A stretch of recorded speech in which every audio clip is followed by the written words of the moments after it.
Здравейте хора, сега правя презентация на една моя книга, която се казва Чудовищология.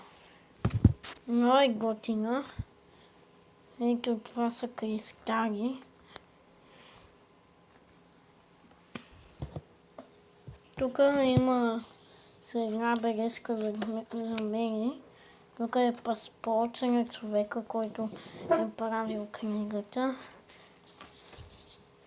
Името му е... Само да го видя. Име доктор Ернест Дрейк.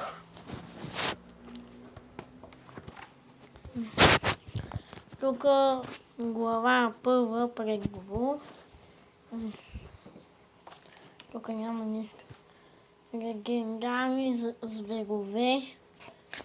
Ето тук е картата. Ето е картата на зверовете.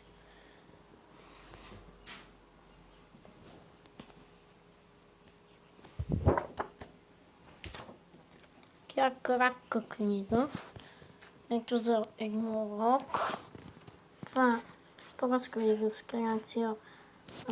Косъм на еднорог. Това е Нуе. Това е Химера. Да, Химера. Това е Баку.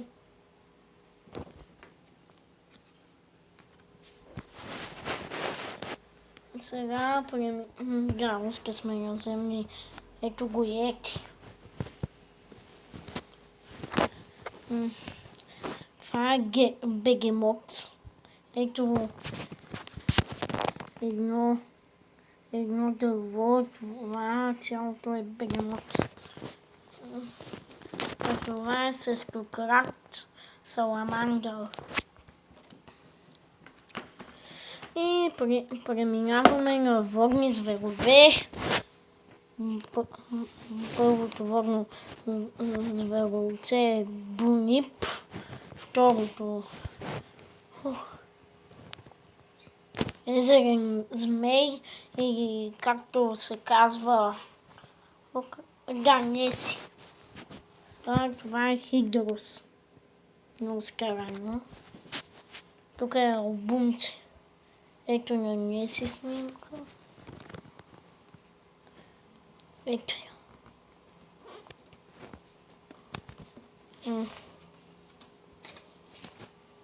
Тук е Йети.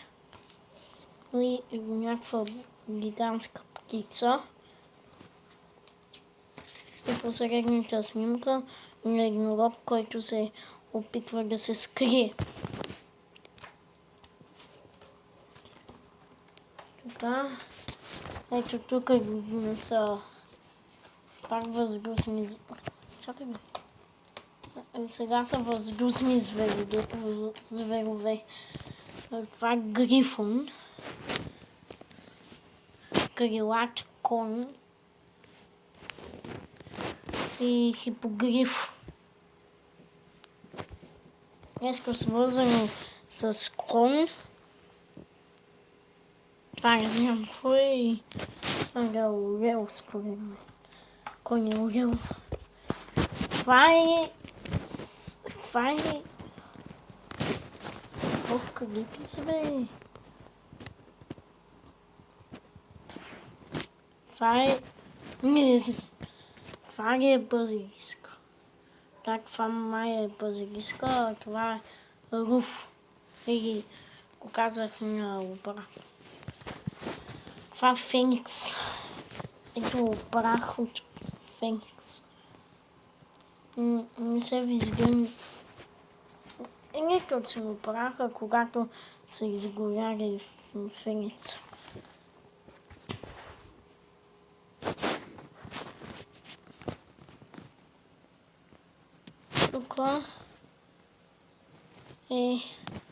Тук е харпията, русалки.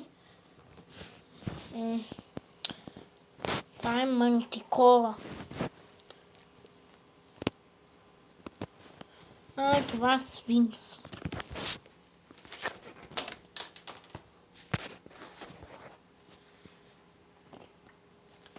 Това е циклоп. Фавна. Кентавър.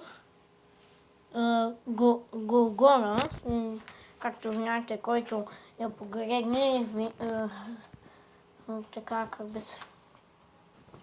Който я погледне, се вкаменява. Сега ще ви задам една гатанка.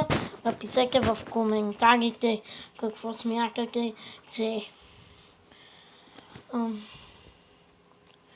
началото на Неси, краят на Дракон, началото на Нисто и краят на Мазесквен. Това е гатанката. Ако искате още гатанки, написете в коментарите. Това е дневник. Бъра, скацадура.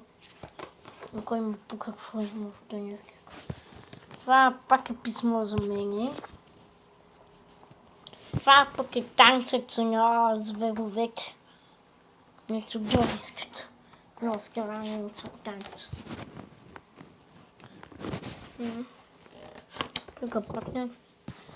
Тук е за мен тук е как да ловувам микици с кесква. И това беше клипа. Надявам се да ви е харесало и цяло.